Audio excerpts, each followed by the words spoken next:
ఇక్కడనే మీటింగ్లా హిందువులు ఏంటంటారు, దేవుడు ఏంటంటారే. అసలు రేవంత్ రెడ్డి గారు అంటే అంత ప్లాన్ ఇది. మేమేమో పెన్ను ద్వారా రాజ్యాధికారం రావాలని మేము అనుకుంటున్నాం ప్రజాస్వామ్యబద్ధంగా. వాళ్ళు ఇవాళ ఉన్నటువంటి విద్యా వ్యవస్థ అర్బన్ నక్సల్స్ ఎవరైతే ఉన్నారో వాళ్ళు గన్ను ద్వారా రావాలనుకుంటున్నారు. మరి రేవంత్ రెడ్డి సర్కారు గన్ను ద్వారా రావాలని పాలించాలని చూస్తుందా, పెన్ను ద్వారా పాలించాలని చూస్తుందా చెప్పాలి, స్పష్టం చేయాలి.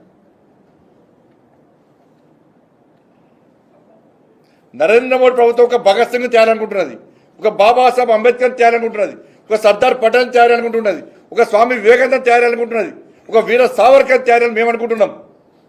కానీ రేవంత్ రెడ్డి సర్కార్ కామ్రేడ్ చెండ పుల్లారెడ్డి, కామ్రేడ్ కోదండ సీతారామరెడ్డి, కామ్రేడ్ ముప్పాల లక్ష్మణరావు వాళ్ళు తయారనుకుంటుంది రేవంత్ రెడ్డి సర్కార్. ఇదా మీరు సమాజానికి ఇచ్చేది?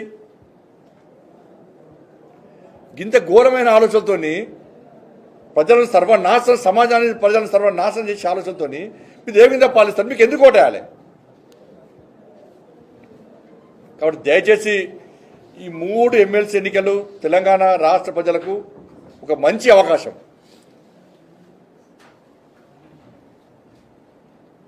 మీ తరపున పోరాటం చేయడానికి మేము సిద్ధంగా ఉన్నాం. ఢిల్లీ ఫలితాలు ఏ విధంగా వచ్చినాయో దయచేసి ఈ 3 ఎన్నికల్లో కూడా భారతీయ జనతా పార్టీ అభ్యర్థులను గెలిపించే ప్రయత్నం చేయండి. నరేంద్ర మోడీ గారి నేతృత్వంలో తెలంగాణ రాష్ట్రాన్ని అభివృద్ధి చేసే ప్రయత్నం చేస్తున్నాం. మేము కొట్లాడుతున్నాం, మీకోసం ప్రశ్నిస్తున్నాం. కాబట్టి 24 జరిగే ఎన్నికల్లో మీరు భారీ మెజార్టీతో గెలిపించాల్సిందిగా మొదటి ప్రాధాన్యత ఓటు ఇక్కడ వరంగల్, ఖమ్మం, నల్గొండ. మా సర్వోత్తమ్ రెడ్డి గారు చాలా మంచి అభ్యర్థి, కమిట్మెంట్తో పనిచేసే అభ్యర్థి, ఇంతకుముందు ఉపాధ్యాయ సమస్యలు కొట్టాడినటువంటి అభ్యర్థి, సమస్యల మీద అవగాహన ఉన్నటువంటి అభ్యర్థి. గెలిపించాల్సిందిగా విజ్ఞప్తి చేస్తున్నాం. అక్కడ టీచర్స్ ఎమ్మెల్సీ ఎన్నికల్లో మల్క కొమరయ్య గారు, గ్రాడ్యుయేట్స్ ఎమ్మెల్సీ ఎన్నికల్లో అంజిరెడ్డి గారు, మేమందరం కూడా కలిసి పనిచేస్తున్నాం. కాబట్టి దీన్ని గెలిపించాల్సిందిగా మీ మీడియా మిత్రుల ద్వారా సమాజాన్ని విజ్ఞప్తి చేస్తాం.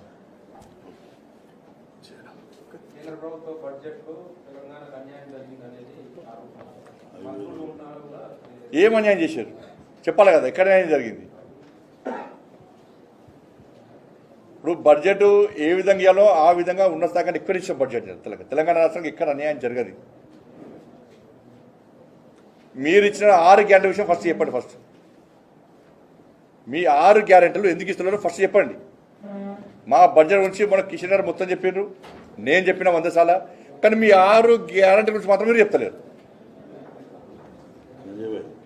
జిల్లా మంత్రి పోయిండు కదా నితిన్ గడ్కరీని 5,000-6,000 కోట్లు ఇచ్చింది. ఈ జిల్లా మంత్రి పోయిండు, కనపడదా? 5,000 కోట్ల రూపాయలు ఇచ్చింది. ఈ జిల్లా మంత్రి పోయిండు కదా, ముఖ్యమంత్రి పోయిండు కదా కేంద్ర ప్రభుత్వం. ఇట్లా ఏం కనపడవు. మొత్తం రైల్వే బడ్జెట్ 5,000 కోట్లు అని చెప్పి 7,000 కోట్లు, 7,000 కోట్లు అది కూడా పోతున్నది. ఇవన్నీ పైసలు కనబడి కళ్ళ కనబడాయి. అసలు అవన్నీ పక్కన మీ 5 గ్యారెంటీ చెప్పండి, మేము చెప్తాం, సమాధానం చెప్తాం. మేము నీ 6 గ్యారెంటీల గురించి సమాధానం చెప్పండి. ఈ 10 సంవత్సరాల, ఈ 11 సంవత్సరాల కాల వ్యవధిలో తెలంగాణ రాష్ట్రానికి మేము ఎంత బడ్జెట్ ఇచ్చినామో చర్చించడానికి మేము సిద్ధం.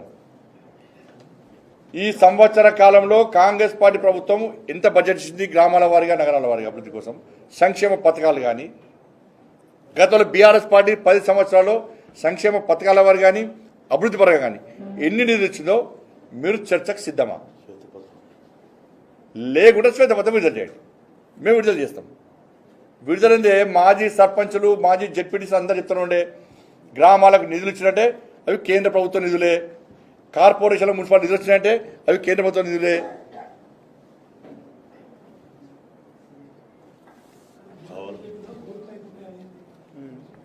నాకు తెలియదు అన్న గ్రూప్లో నేను మీ అందరికీ నాకు తెలిసిన విషయాలు చెప్పుదాను. నేను వస్తుంది అది రాష్ట్ర అధ్యక్షులు చూసుకుంటారు.